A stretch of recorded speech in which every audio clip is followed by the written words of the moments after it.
सरकार बनते के एकदम बाद कांग्रेस पार्टी हिंदुस्तान के किसानों के लिए 3 काम करने जा रही है। ರೈತರಿಗಾಗಿ ಕೇಂದ್ರದಲ್ಲಿ ಕಾಂಗ್ರೆಸ್ ಸರ್ಕಾರ ಬಂದಿದ್ದಲ್ಲಿ ನಾವು ನಿಮಗಾಗಿ ಪ್ರಮುಖವಾದಂತ 3 ಅಂಶಗಳಿಗೆ ನಾವು ಸೂತ್ರವನ್ನು ರೂಪಿಸಿದ್ದೇವೆ। सबसे पहली बार हिंदुस्तान में एक legally guaranteed minimum support price Hindustan के किसानों को दी जाएगी। ನಾವು ಅಧಿಕಾರಕ್ಕೆ ಬಂದಂತಹ ಸಂದರ್ಭದಲ್ಲಿ ನ್ಯಾಯಬದ್ಧವಾದಂತಹ ಕನಿಷ್ಠ ಬೆಂಬಲ ಬೆಲೆಯನ್ನು ನಾವು ಘೋಷಿಸುತ್ತೇವೆ। ದಯಮಾಡಿ ಎಲ್ಲರೂ ಒಂದು 10 ನಿಮಿಷ ಕೂತ್ಕೋಬೇಕು ದಯವಿಟ್ಟು। जो नरेंद्र मोदी जी ने अरबपतियों के लिए किया वही हम किसानों के लिए करने जा रहे हैं। किसानों का हम कर्जा माफ करेंगे नेशनल लेवल पर। ನರೇಂದ್ರ ಮೋದಿ ಅವರು ಅವರ ಸ್ನೇಹ ಕೂಟಕ್ಕೆ ಏನು ಅವರ ಸಾಲ ಮನ್ನಾ ಮಾಡಿದ್ರು ಅದೇ ರೀತಿಯಲ್ಲಿ ಈ ರಾಷ್ಟ್ರದ ಎಲ್ಲ ರೈತರ ಸಾಲ ಮನ್ನಾ ಮಾಡುವಂತದಕ್ಕೆ ನಾವು ಮುಂದಾಗ್ತಾ ಇದ್ದೇವೆ। और किसानों की जो भी बीमा की क्लेम्स होंगी, इंश्योरेंस की क्लेम्स होंगी, उनको हम 30 दिन के अंदर सेटल करवा देंगे। ನಿಮ್ಮ ವಿಮೆಯ ಹಣ ಯಾವುದೇ ಪರಿಸ್ಥಿತಿಯಲ್ಲಿ ಇದ್ದಂತಹ ಸಂದರ್ಭದಲ್ಲಿ 30 ದಿನಗಳ ಒಳಗಾಗಿ ಅದನ್ನ ನಿಮಗೆ ಮಾನ್ಯತೆ ಕೊಡುವಂತಹ ಕೆಲಸ ನಾವು ಮಾಡಕ್ಕೆ ಮುಂದಾಗ್ತಾ ಇದ್ದೇವೆ। आज कर्नाटक में महिलाओं को 2000 रुपए हर महीना मिलता है। ಇವತ್ತು ಕರ್ನಾಟಕದಲ್ಲಿ ಗೃಹಲಕ್ಷ್ಮಿ ಯೋಜನೆ ಅಡಿಯಲ್ಲಿ ಪ್ರತಿ ತಿಂಗಳು 2000 ಕೊಡುವಂತ ಯೋಜನೆ ಜಾರಿಯಲ್ಲಿದೆ। साल के 24,000 रुपए आपको मिलते हैं। ವರ್ಷದ 16 घंटे काम करती है। ಪುರುಷರು 8 ಗಂಟೆ ಸೇವೆ ಸಲ್ಲಿಸಿದ ಕೆಲಸ ಮಾಡುವಂತವರಾದ್ರೆ ನಮ್ಮ ಮಹಿಳೆಯರು ದಿನದ 16 ಗಂಟೆ ಕನಿಷ್ಠ 16 ಗಂಟೆ ಸೇವೆ ಮಾಡ್ತಾರೆ। इसीलिए हिंदुस्तान के हर गरीब परिवार में एक महिला को कांग्रेस पार्टी और इंडिया गठबंधन की सरकार साल के 1 लाख रुपए सीधा बैंक अकाउंट में डाल के देने वाली है। ಈ ಕಾರಣಕ್ಕಾಗಿಯೇ ನಾವು ಇಂಡಿಯಾ ಏನು ಒಂದು ಒಕ್ಕೂಟದಿಂದ ನಾವು ಅಧಿಕಾರಕ್ಕೆ ಬಂದಂತಹ ಸಂದರ್ಭದಲ್ಲಿ ಮಹಿಳೆಯರಿಗೆ ವಿಶೇಷವಾಗಿ 1 ವರ್ಷಕ್ಕೆ 1 ಲಕ್ಷ ರೂಪಾಯಿ ನಾವು ಘೋಷಣೆ ಮಾಡ್ತಾ ಇದ್ದೇವೆ। आज आपको यहाँ 24,000 रुपए मिलता है। चुनाव के एकदम बाद हमारी सरकार बनेगी और आपको 1,24,000 रुपए मिलने वाला है। ಇದು ಇವತ್ತು ಕರ್ನಾಟಕದಲ್ಲಿ ಮಹಿಳೆಯರಿಗೆ ಗೃಹಲಕ್ಷ್ಮಿ ಯೋಜನೆಯಲ್ಲಿ 2,000 ಅಂತೆ 24,000 ಸಿಗ್ತಾ ಇದೆ। ಮುಂದೆ ಚುನಾವಣೆಯ ನಂತರ ನಮ್ಮ ಸರ್ಕಾರ ಬಂದಿದ್ದಾದ್ರೆ 1,24,000 ಹಿರಿಯ ಮಹಿಳೆಗೆ ಸಿಕ್ಕಬೇಕು। दिल्ली की सरकार हर महीने गरीब महिलाओं के बैंक अकाउंट में 8,500 रुपए डालेगी। ಕೇಂದ್ರ ಸರ್ಕಾರ ಬಂದಿದ್ದಲ್ಲಿ ಪ್ರತಿ ತಿಂಗಳು ಮಹಿಳೆಯರ ಖಾತೆಗೆ 8,500 ನೇರವಾಗಿ ಜಮಾ ಮಾಡುವಂತ ಯೋಜನೆ ನಾವು ತರ್ತೇವೆ। और कर्नाटक की सरकार 2,000 रुपए। ಅದರ ಜೊತೆಗೆ ಕರ್ನಾಟಕ ಸರ್ಕಾರದ 2,000 ರೂಪಾಯಿ ಅದು ಮುಂದುವರಿಯುತ್ತೆ। सबसे गरीब परिवारों के बैंक अकाउंट में हर महीने 10,500 रुपए ठकाठक जाएगा।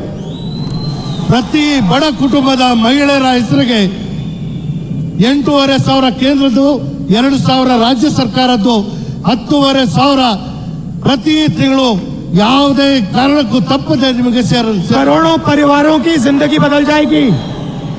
करोड़ों परिवारों की जिंदगी बदल जाएगी। ಕೋಟ್ಯಾಂತರ ಜನರ ಜೀವನದಲ್ಲಿ ಬದಲಾವಣೆಯನ್ನು ಕಾಣುವಂತ ಸಾಧ್ಯ ಆಗುತ್ತೆ। क्रांतिकारी काम है। ಇದೊಂದು ಕ್ರಾಂತಿಕಾರಿಯಾದಂತಹ ಹೆಜ್ಜೆ।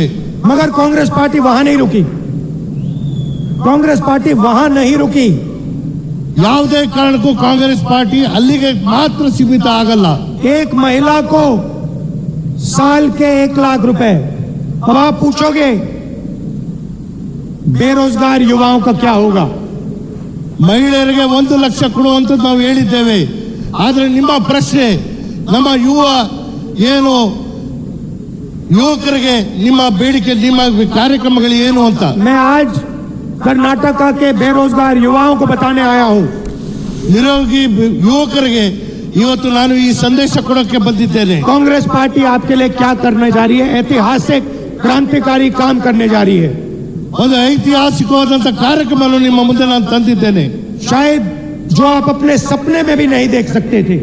ನಾವು ನಮ್ಮ ಕನಸು ಮನಸ್ಸಲ್ಲೂ ಆಲೋಚನೆ ಮಾಡದೇ ಇರುವಂತ योजना का नाम पहली नौकरी पक्की. ಯಾರು ಪದವಿಯನ್ನು ಮುಗಿಸಿರ್ತಾರೆ ನಿಮಗೆ ಕೆಲಸ ನಿಶ್ಚಿತವಾಗಿ ಕೊಡುವಂತಹ ಯೋಜನೆ. पहली नौकरी पक्की मतलब जो भी बेरोजगार युवा हैं उनको हम पहली नौकरी का अधिकार देने जा रहे हैं. ಯಾರು ನಿರುದ್ಯೋಗ ಯುವಕರು ಯುವತಿಯರು ಇದ್ದಾರೆ ಅವರು ಪದವಿ ಮಾಡಿದ ಕೂಡಲೇ ಅವರಿಗೆ ಮೊದಲನೇ ಕೆಲಸವನ್ನ ಕೊಡುವಂತಹ ಯೋಜನೆ ನಾವು ಜಾರಿ ಮಾಡಲಿದ್ದೇವೆ. आप आज अपने आप से पूछो, अगर आप कर्नाटक में युवा हो, आप अपने आप से एक सवाल पूछो. अगर आपके पास डिप्लोमा है, अगर आप ग्रेजुएट हो, यूनिवर्सिटी के कॉलेज के ग्रेजुएट हो, तो कांग्रेस पार्टी की सरकार आपको एक अधिकार देने जा रही है. ನನ್ನ ಯುವಕ ಯುವತಿಯರೇ, ನೀವು ನಿಮ್ಮ ಪದವಿ ಅಥವಾ ಡಿಪ್ಲೊಮಾ ಮುಗಿಸಿದ ಮೇಲೆ ನೀವು ಆಲೋಚನೆ ಮಾಡಿ. ಒಬ್ಬ ಯುವಕ ಡಿಪ್ಲೊಮಾ ಮಾಡಿ ಅಥವಾ ಡಿಗ್ರಿಯನ್ನ ಮುಗಿಸಿದ ಮೇಲೆ ಅವನ ಮುಂದೆ ಇರುವಂತ ಭವಿಷ್ಯ ಏನು ಅಂತ ಆಲೋಚನೆ ಮಾಡಿ. अमीर घर के बच्चे नौकरी करने से पहले अप्रेंटिसशिप करते हैं, बड़ी बड़ी कंपनियों में जाते हैं, पब्लिक सेक्टर में जाते हैं, सरकारी ऑफिसेज में जाते हैं. ಈ उनको 6 महीने की 1 साल की नौकरी मिलती है, पेड नौकरी होती है, उसमें उनकी ट्रेनिंग होती है. ये हक आज तक हिंदुस्तान के गरीब युवाओं को नहीं मिला.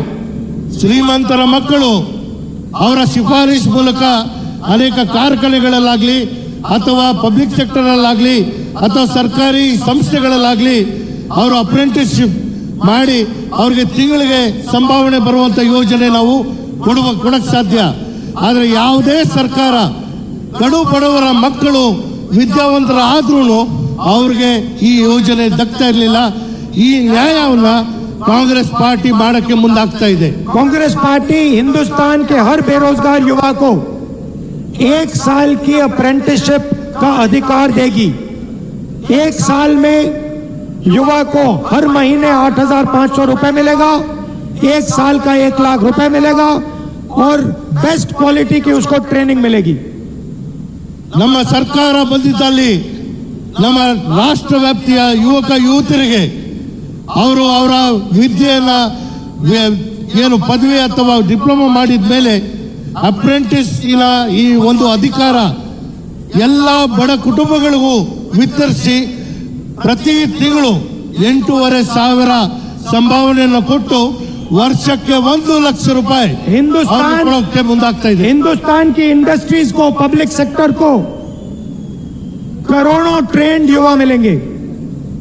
ನಿಮಗೆ ತರಬೇತಿ ಕೊಡೋ ಮೂಲಕ ಈ ರಾಷ್ಟ್ರ ವ್ಯಾಪ್ತಿಯಲ್ಲಿರುವಂತಹ ಕೈಗಾರಿಕೆಗಳು ಅಥವಾ ಉದ್ಯಮಿಗಳಿಗೆ ಉತ್ತಮವಾದಂತಹ ತರಬೇತಿ ಹೊಂದಿರುವಂತಹ ಯುವಕರು ಲಭ್ಯವಾಗುತ್ತಾರೆ. ये है पहली नौकरी पक्की योजना. ಇದು ನಿಮ್ಮ ವಿದ್ಯೆಯನ್ನು ಮುಗಿಸಿದ ಕೂಡಲೇ ನಿಮ್ಮ ನೌಕರಿ ಪಕ್ಕಿ ಆಗುವಂತ ಈ ಯೋಜನೆ ಕಾಂಗ್ರೆಸ್ ಇಂದ ನಾವು 1 साल के बाद अगर युवा ने अच्छा काम किया तो उसकी नौकरी परमानेंट हो जाएगी. ನೀವು ನಿಮ್ಮ ತರಬೇತಿ ಸಂದರ್ಭದಲ್ಲಿ ಉತ್ತಮವಾದಂತಹ ಕಾರ್ಯವನ್ನು ನಿರ್ವಹಿಸಿದಲ್ಲಿ ನಿಮ್ಮ ಆ ವೃತ್ತಿಯಲ್ಲಿ ಆ ಹುದ್ದೆ ಕಾಯಂ ಆಗುವಂತಹ ಯೋಜನೆಯು ಕೂಡ ನಾವು ಜಾರಿ ಮಾಡ್ತೇವೆ. हमारी सरकार दुनिया में पहली सरकार होगी जो अप्रेंटिसशिप का अधिकार अपने युवाओं को देने जा रही है. ಇಡೀ ವಿಶ್ವದಲ್ಲೇ ಅಪ್ರೆಂಟಿಸ್ ಟ್ರೈನಿಂಗ್ ಏನಿದೆ ನಮ್ಮ ಯುವಕ ಯುವತಿಯರಿಗೆ ಜಾರಿ ಮಾಡ್ತಾ ಇರುವಂತದ್ದು ಇದು ವಿಶ್ವದಲ್ಲೇ ಮೊದಲನೇ ಒಂದು ರಾಷ್ಟ್ರ ಆಗುತ್ತೆ, ಅದು ಭಾರತ. किसानों की मैंने बात की, महिलाओं की बात की, युवाओं की बात की, मजदूरों की भी बात करनी है. ರೈತರ ವಿಚಾರ ಮಾತಾಡಿದ್ದೇವೆ, ಮಹಿಳೆಯರ ವಿಚಾರ ಮಾತಾಡಿದ್ದೇವೆ, ಯುವಕ ಯುವತಿಯರ ವಿಚಾರ ಮಾತಾಡಿದ್ದೇವೆ. ಈಗ ನಾನು ಕಾರ್ಮಿಕ ವಿಚಾರ ಮಾತಾಡುತ್ತೇನೆ. हिंदुस्तान में हम 400 रुपए की मिनिमम वेज लगाने जा रहे हैं. ನರೇಗಾದಲ್ಲಿ ರೂಪಾಯಿ ಪ್ರತಿದಿನ ಕೂಲಿಯನ್ನು ನಾವು ನಿಗದಿ ಮಾಡಕ್ಕೆ ಹೋಗ್ತಾ ಇದ್ದೇವೆ.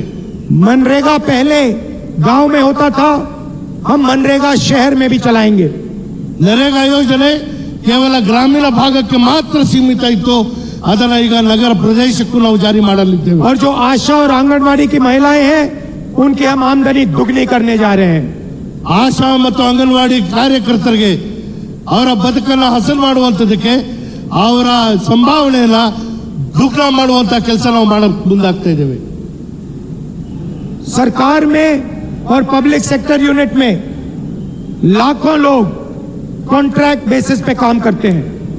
ಇದು ಸರ್ಕಾರದ ರಾಷ್ಟ್ರ ಮಟ್ಟದಲ್ಲಿ ಅಥವಾ ರಾಜ್ಯ ಮಟ್ಟದಲ್ಲಿ ಲಕ್ಷಾಂತರ ಯುವಕರು ಗುತ್ತಿಗೆ ಆಧಾರ ಮೇಲೆ ನೌಕರಿಯನ್ನು ಮಾಡ್ತಾ ಇದ್ದಾರೆ. उनकी कोई जॉब सिक्योरिटी नहीं होती, उनको कभी भी नौकरी से निकाला जा सकता है. ಅವರ ನೌಕರಿ ಯಾವುದೇ ಕಾರಣಕ್ಕೂ ಕಾಯಂ ಆಗಕ್ಕೆ ಸಾಧ್ಯ ಇಲ್ಲ. ಯಾವಾಗ ಬೇಕಾದ್ರೂ ಅವ್ರಿಗೆ ಆ ನೌಕರಿಯಿಂದ ತೆಗೆದಾಕುವಂತಹ ಅವಕಾಶಗಳು ಹೆಚ್ಚಾಗಿದೆ. ये जो कॉन्ट्रैक्ट लेबर है, ठेकेदारी प्रथा है, इसको हम सरकार में और पब्लिक सेक्टर कंपनीज में खत्म करने जा रहे हैं. ಇದು ಗುತ್ತಿಗೆ ನೌಕರಿ ಮಾಡುವಂತಹ ಪದ್ಧತಿಯನ್ನ ಸರ್ಕಾರಿ ಅರೆ ಸರ್ಕಾರಿ ಸಂಸ್ಥೆಗಳಲ್ಲಿ ಸಂಪೂರ್ಣವಾಗಿ ನಾವು ನಿಷೇಧ ಮಾಡುವಂತದಕ್ಕೆ ಮುಂದಾಗುತ್ತೇವೆ. अगर सरकार में पब्लिक सेक्टर में किसी को नौकरी मिलेगी, चाहे वो कोई भी हो, किसी भी जात का हो, गरीब हो, उसे परमानेंट नौकरी मिलेगी. ಸರ್ಕಾರ ಮತ್ತು ಅರೆ ಸರ್ಕಾರಿ ನೌಕರಿಯಲ್ಲಿ ಗುತ್ತಿಗೆ ಪದ್ಧತಿಯನ್ನು ರದ್ದು ಮಾಡಿ ಯಾವುದೇ ಯುವತಿ ನೌಕರಿಗೆ ಸೇರಿದಂತಹ ಸಂದರ್ಭದಲ್ಲಿ ಜಾಬ್ ಸೆಕ್ಯೂರಿಟಿ ಹೊಂದಿಗೆ ಅವರ ನೌಕರಿಯನ್ನು ಕಾಯಂ ಮಾಡುವಂತ ಕೆಲಸ ನಾವು ಮಾಡಕ್ ಮುಂದೆ. जॉब सिक्योरिटी होगी और रिस्पेक्ट होगी. बिना रिस्पेक्ट, बिना जॉब सिक्योरिटी हम उसे नहीं जीने देंगे. हम उसको सेंट